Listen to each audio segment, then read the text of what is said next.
Aggelos 2 seemed like any other Metroidvania, but I quickly found out that it's not. I didn't see this coming. What's going on, my fellow Belmonts? It's TheMadBelmont here, and today I'm going to be reviewing Aggelos 2. This is a Metroidvania that comes out in 2 days on August 27th as of the release of this video, and what this game is it's considered both an action platformer and a Metroidvania. It's developed by Wonder Boy Bobby, and it is published by the folks on over at P-Cube and Pixel Heart. The folks at P-Cube gave me a review code for this game, so thank you to P-Cube for hooking me up with the review code. This game releases, again, as I said, on August 27th, digitally on Steam via PC, on Xbox Series consoles, Xbox One, Nintendo Switch, PlayStation 4, and PlayStation 5.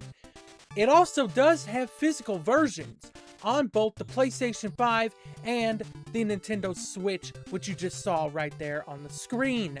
And this game is super fun. Let me tell you, it surprised me. It really did with how good it is. So, let's not waste any more time. Let me jump right into the story for you. The story for Aggelos 2 sees you taking on the role of an Aggelos, which is the highest ranking form of angels. And you are an Aggelos that is being sent to the kingdom of Lumen in order to stop the Shadow Lord from invading the kingdom of Lumen. So, on your way there, you get hit by something and are stripped of all of your abilities. And this game is you going and getting all your abilities back, as well as trying to stop the Demon Lord. And one way that you have to do that is by transforming into both an angel form and a demon form and exploring two different realms, which I'll get more into in the gameplay. And you have to stop the Demon Lord before he can take over the world and take over the kingdom of Lumen.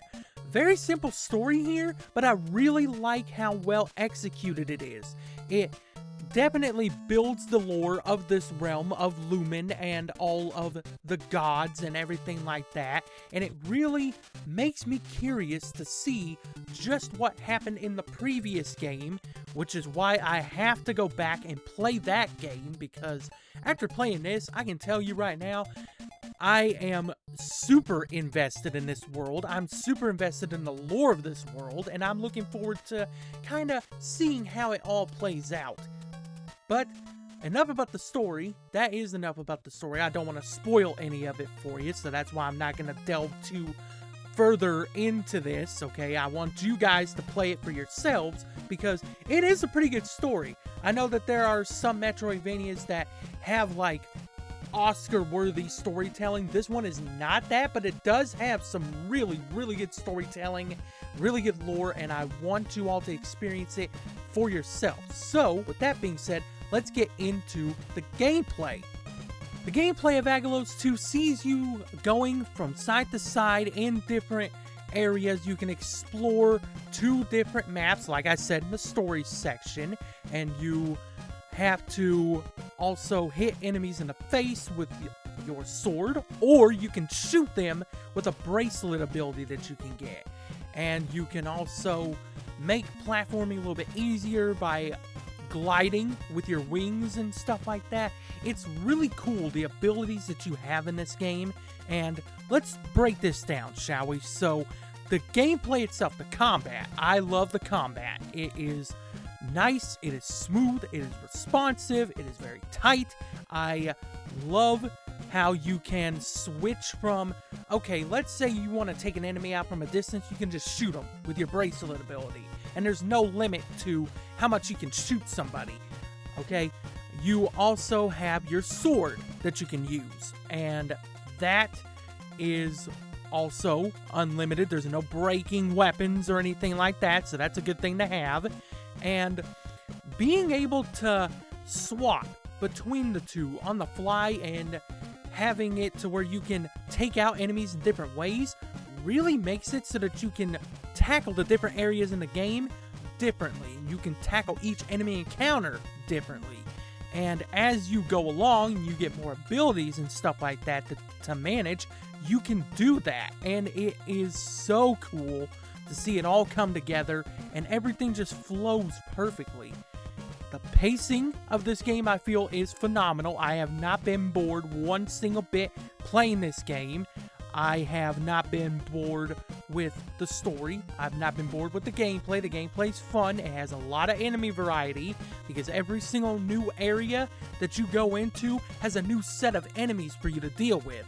Like, for instance, there's one where I had to deal with a bunch of sea enemies in this ocean-y type of area, and then I deal with goblins in another area, and then I go into a well and I have to deal with these flying imps and friggin' plant monsters and stuff like that. There's a lot of great enemy variety in this game, and also I love just how well designed the combat in this game is. Alright, and I also love how great the exploration is. Every single new area that opens up whenever you earn an ability to be able to explore. Like, I was stuck in the sea area for a little bit until I got an ability to glide. And then once I got the ability to glide, it opened up another area for me until I was able to open up another area by getting a grappling hook. And it was that Metroidvania type of progression, right? That rewards you for exploring and noticing, okay, I can't do this right now because I don't have the ability for it, so let me go back to it later. That right there is what makes this genre so great, in my opinion, and I love it. And so this has it in spades. There are many, many, many abilities that you can do and that you have at your disposal, and you can take advantage of it to explore all these different areas in the game. Also, to reiterate another point, you have 2 different realms to explore as well. So you have the light realm and the shadow realm, and you do that by swapping between forms, your angel form and your demon form, and you, like, okay, for instance, in one part of the game, I got cut off, and so I couldn't go anywhere in the light world, so I had to go to the shadow realm, explore for a little bit, find a portal to go back to the light realm, and then they opened up places for me in the light realm that I could explore, and then I could freely go back and forth between the 2 realms and not have to worry about being blocked off by anything. That's really cool to me. So yeah, this gameplay, fire. I absolutely love it, and I think that that is one of the best things about it. I did have some technical problems with this game, some glitches and whatnot, but those have since been patched. And so when you guys get the game on August 27th, you guys won't have to deal with any of the stuff that I had to deal with because I played an early build of the game, okay? So you don't have to worry about any of that. Now let's get into the value proposition for Aggelos 2, because this game is priced at $20 US, okay, this is US prices, digitally on all the platforms, but the physical versions are $29.99 for the PS5 version, and then the Switch version is $34.99. So $30 for the physical on PS5, $35 for the physical on Switch, and then you've got, of course, $20 for all of the digital releases. Not a bad price. Even with the physical prices, that's not bad, honestly, considering the amount of value that you get out of the game. It took me, I'd say, around 20, maybe 25 hours to do everything in the game that I wanted to do. But a normal playthrough, not one that is like me, trying to explore all of the different nooks and crannies of the game, a typical Aggelos 2 playthrough takes anywhere from 10 to 15 hours. I obviously took a little bit longer because I wanted to explore a little bit more and try and get everything. Like, there was stuff like mystical eggs and stuff like that that I had, that I could collect, and that I could get all of them, but I couldn't. So, you know, I didn't want to this time. But you can easily get a lot of gameplay out of this, a lot of value out of this, especially for $20 digitally and $30 to $35 physically, depending on what platform you want to get it on.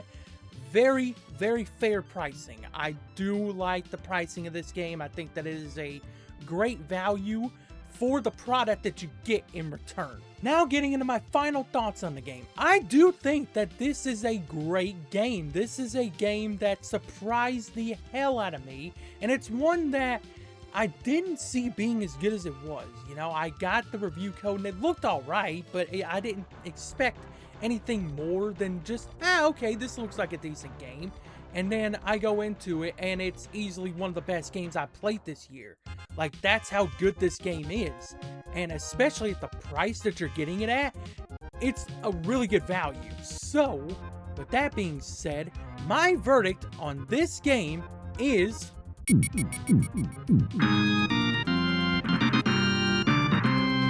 a 9 out of 10. This is a great Metroidvania. This is one that you should have on your radar if you don't already. And this should be a good palate cleanser to kind of, you know, scratch that Metroidvania itch for just a little bit until Castlevania Belmont's Curse comes out in October. So, if you're looking for something to kind of wet your whistle, you know, to kind of curb that appetite for a Metroidvania game, Aggelos 2 is it, and I highly, highly recommend it. And there you have it. That is my review of Aggelos 2. This is a really fun game, and it really makes me want to go play the original and do a review on it. Be looking forward to that here on this channel, and you might want to hit that sub button to not miss that review. But I cannot recommend this game more to anyone that is a fan, not only Metroidvanias, but action RPGs as well, because it has those elements to it too, as I mentioned in the review. So, if that sounds good to you, please go pick up this game on August 27th. It is going to be a fun time for us Metroidvania fans to kind of gear up for the release of some of these bigger Metroidvania games that are coming in the future, like a Bloodstained Ritual of the Night, and also we got a new Castlevania on the way, so yeah. But if you enjoyed the video, please leave it a like. If you didn't, hit the dislike. If you're new around here, hit that sub button so that you don't miss any Castlevania or Metroidvania content from me. That's what I do over here. And remember, have fun on Hunt, my fellow Belmonts. I'll see you in the next video, and peace out.